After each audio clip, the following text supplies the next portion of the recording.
योगी आदित्यनाथ पहुंचे हुए हैं। तो ये तस्वीरें आपके सामने, जहां राष्ट्रपति द्रौपदी मुर्मू आज पहुंची हुई है। दीक्षांत समारोह का ये कार्यक्रम है। सीएम योगी आदित्यनाथ भी पहुंचे हुए हैं। और बता दें आपको कि आज एम्स में दीक्षांत समारोह का ये आयोजन रखा गया है, जहां आज द्रौपदी मुर्मू आज यहां पहुंची हुई है। साथ ही सीएम योगी आदित्यनाथ भी यहां पर मौजूद हैं। तस्वीरें आपके सामने।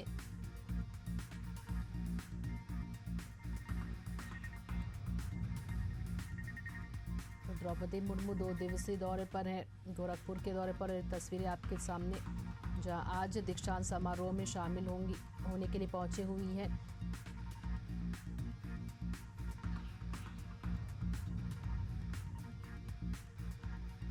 तो बता दें आपको, गोरखपुर से पहले दीक्षांत समारोह में शामिल होने के लिए पहुंची हुई है। Deemed University to declare the 11th convocation open.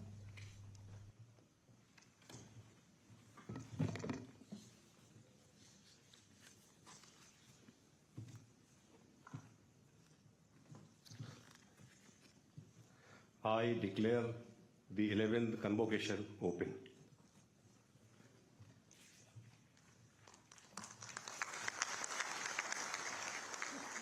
The Director cum Vice Chancellor IVRI is requested to deliver the welcome address and present the Director's report, please. A very good morning to all of you. It is a matter of immense honor and pride for all of us to welcome the Honorable President of India, Srimati Draupadi Murmu ji, whose gracious presence has elevated this significance of this occasion.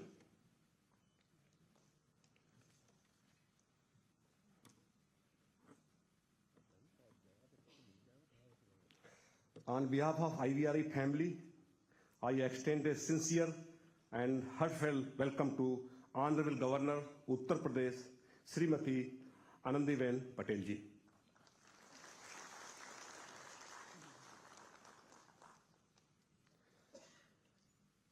I also extend sincere and heartfelt welcome to Honorable Chief Minister Youth Uttar Pradesh, Shri Yogi Adityanath ji. My heartfelt thanks to Honorable Union Minister Agriculture and Farmer Welfare and Rural Development, Shri Shivraj Singh Chauhan ji. I also extend a sincere and heartfelt thanks to Honorable Governor Jharkhand, Shri Santosh Kumar Gangwar ji. My heartfelt thanks to Honorable Minister of State, Agriculture and Farmer Welfare, Shri Bhagirath Chaudhary ji. My sincere welcome to Honorable Secretary DARE and DG Indian Council of Agriculture Research, Dr. Magilal Jat ji. My sincere heartfelt welcome to Honorable DDG Animal Science, Raghavendra Bhatta ji. I also extend my warm welcome to esteemed dignitaries present in the hall and dear students. IVRI established in 1889 and is a premier institution for veterinary research and education. The institute started training 1900, Postgraduate College of Animal Science in 1958, granted deemed university status in 1983. Institute has 3 campuses and 3 regional centers across the country. IVRI has made significant contribution to animal health, including the successful eradication of 4 major diseases and 1 disease rinderpest from the globe. Currently, Institute is actively involved in controlling 4 diseases under National Animal Disease Control Program. To recognize Institute's contribution, Government of India has issued a special postal cover and stamp on 9 December 2014. IVRI provides services of national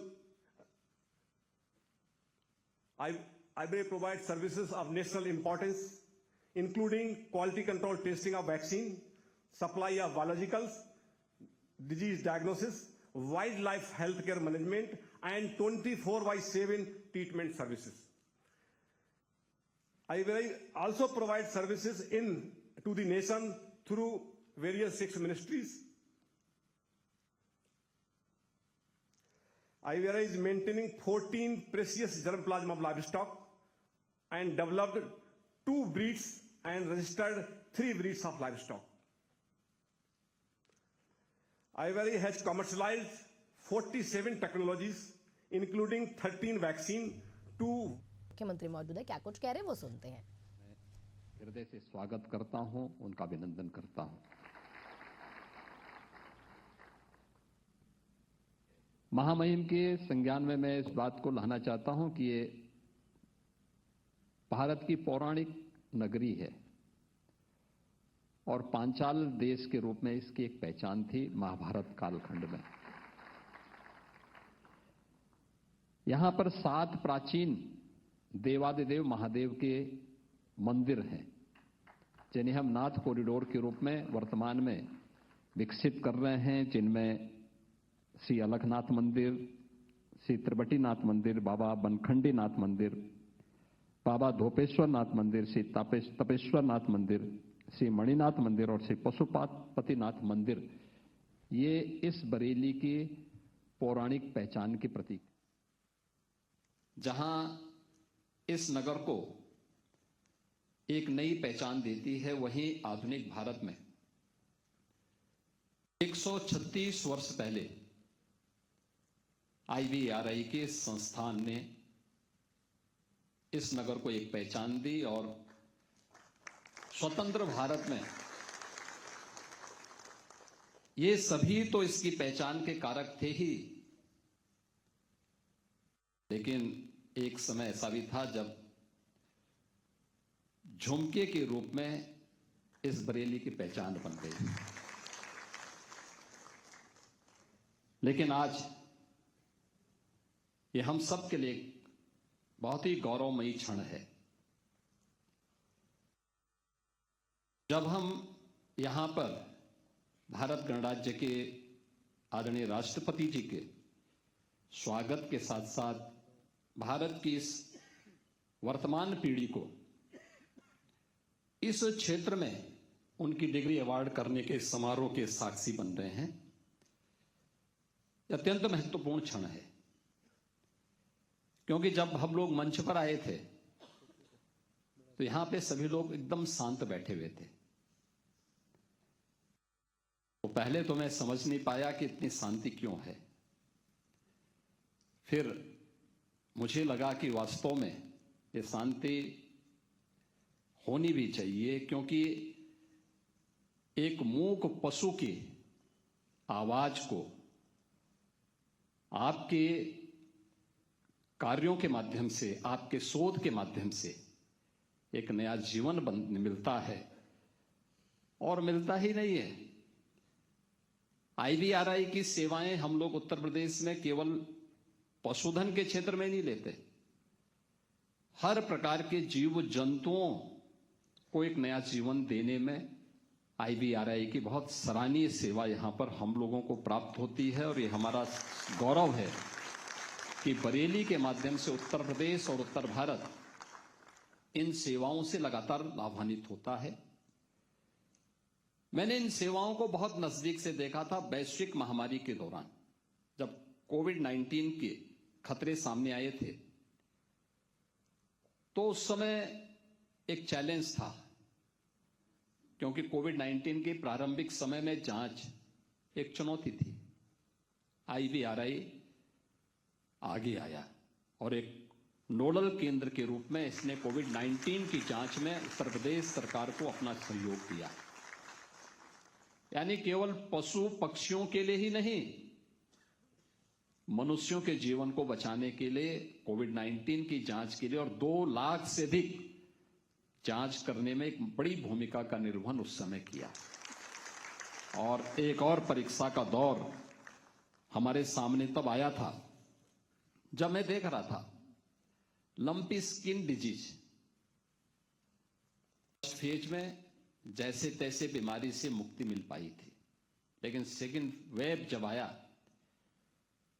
तो उत्तर प्रदेश में, eastern UP में तमाम प्रकार से गोवंश इसकी चपेट में आने लग गया।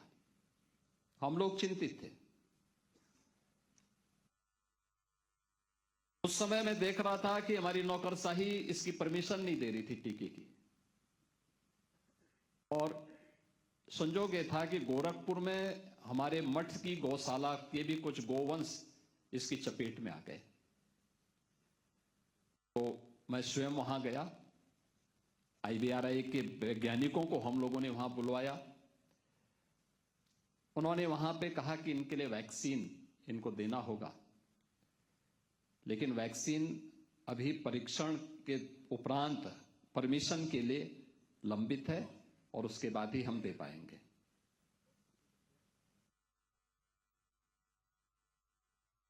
खैर, ये प्रक्रिया आगे बढ़ी।